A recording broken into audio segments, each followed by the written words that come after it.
കാലഹരണപ്പെട്ട പ്രതിഷേധങ്ങളാണ്, പ്രതിഷേധ സമരങ്ങളാണ് നിയമസഭയിൽ ഇപ്പോഴും തുടർന്നു വരുന്നത്. സഭ ബഹിഷ്കരിക്കുക, സഭയിൽ ബഹളമുണ്ടാക്കുക, സ്പീക്കറുടെ ചേംബറിലേക്ക് അതിക്രമിച്ച് കടക്കുക, ഡയസിൽ ചാടിക്കയറുക തുടങ്ങിയ കാര്യങ്ങളെല്ലാം ഒരുപക്ഷെ കേരള നിയമസഭ രൂപീകൃതമായ അന്ന് തൊട്ട് തുടങ്ങിയതാണ്.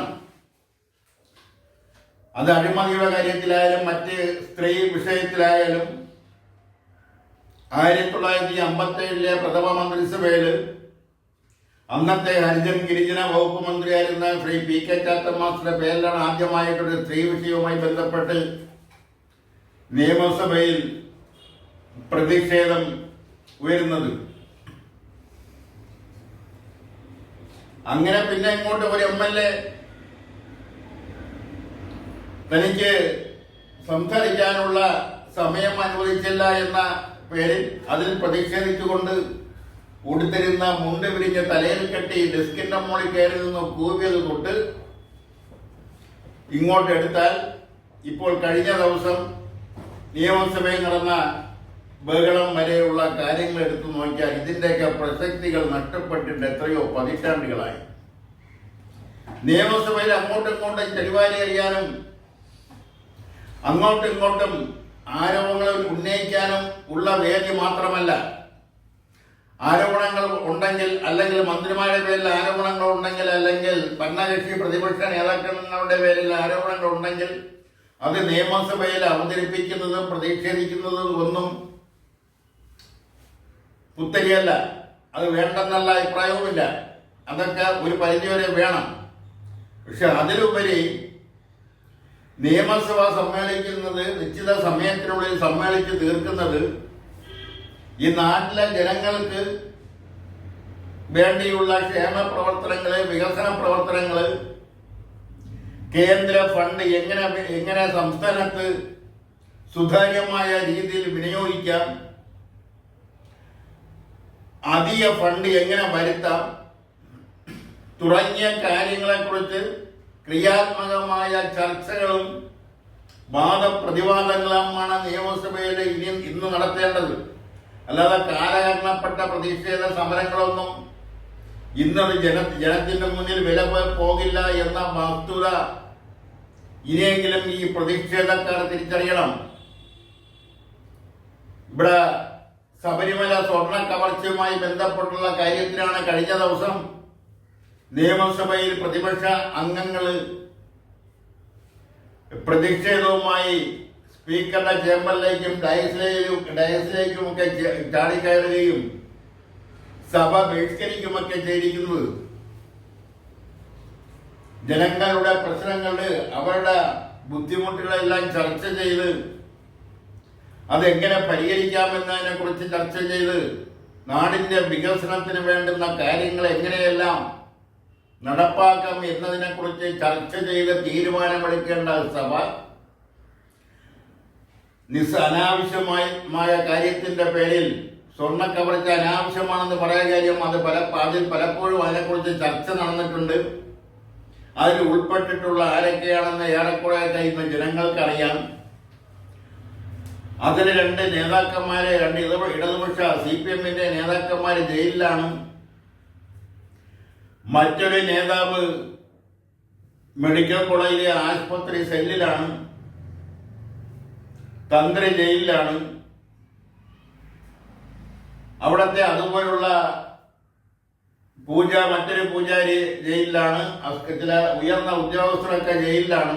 അതൊക്കെ ജനത്തിനറിയാം. ആ സ്വർണ്ണ കവർച്ച ബന്ധപ്പെട്ട ആരോപണം ഇപ്പൊ കോൺഗ്രസിന്റെ ചുമലിൽ എത്തി നിൽക്കുകയാണ്. ഐക്യ ജനാധിപത്യ മുന്നണിയുടെ കൺവീനർ ലോകസഭാ അംഗം അടൂർ പ്രകാശിന്റെ നേർക്ക് വരെ ചൂണ്ടുന്ന അടൂർ പ്രകാശ് ആരോപണ വിധേയനാണ്. മറ്റൊരു ലോകസഭാ അംഗമായ ആന്റോ ആന്റണി ആരോപണ വിധേയനാണ്. എന്തിന്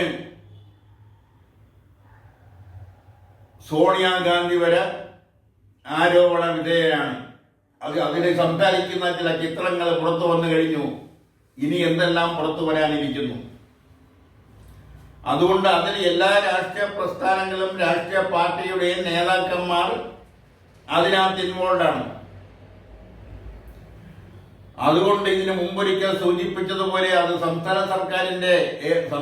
സർക്കാരിന്റെ അന്വേഷണ ഏജൻസിയുടെ കയ്യിൽ നിൽക്കാത്ത സാഹചര്യമാണ് ഉള്ളതെങ്കിൽ അത് കേന്ദ്ര സർക്കാരിന്റെ കീഴിലുള്ള അന്വേഷണ ഏജൻസിയെ ഏൽപ്പിക്കുകയാണ് വേണ്ടത്.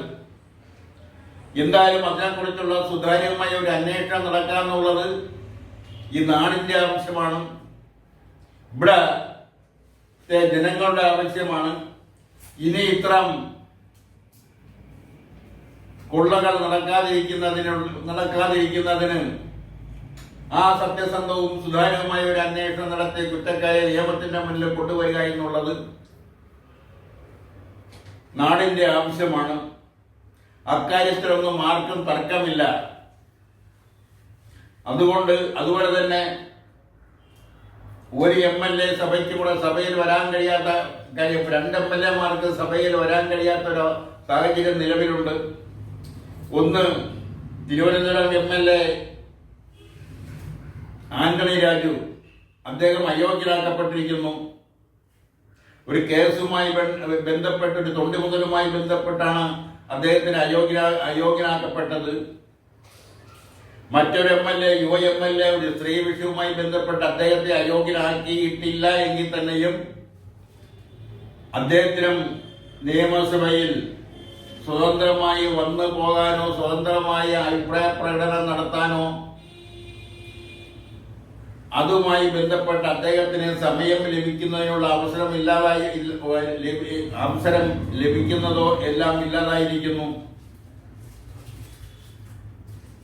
അക്കാര്യത്തെക്കുറിച്ച് പറഞ്ഞാൽ ആരും മോശക്കാരല്ല. അത് ഉയർന്ന നേതാവായാലും ചെറിയ നേതാവായാലും പഴയ നേതാവായാലും പുതിയ നേതാവായാലും അവരെല്ലാം കാട്ടിക്കൂട്ടിയിട്ടുള്ള കാര്യങ്ങൾ അത് പല ഘട്ടങ്ങളിലായി പല സ്ത്രീകൾ തന്നെ പുറത്തു വിട്ടിട്ടുള്ളതാണ്. അവിടെ ഇന്ന് ഡയസിൽ ചാടിക്കയറിയ ഒരു MLA, ആ MLA കാരണം ഒരു സഹകരണ സംഘത്തിന്റെ ഭാരവാഹി ആത്മഹത്യ ചെയ്ത സംഭവവുമായി ബന്ധപ്പെട്ട വിവാദം ഇതുവരേക്കും കെട്ടടങ്ങിയിട്ടില്ല. അതുപോലെ തന്നെ വ്യത്യസ്തമായ സംഭവങ്ങളിൽ സ്ത്രീ വിഷയവുമായി ബന്ധപ്പെട്ട് വിവിധ വിവാദ വിഷയങ്ങൾ ഉണ്ടാക്കിയിട്ടുള്ളവര്,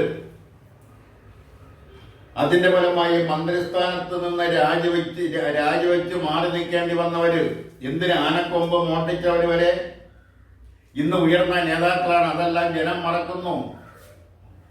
മറവി ജനത്തിന്റെ കൂടപ്പുറപ്പായതുകൊണ്ടാണ്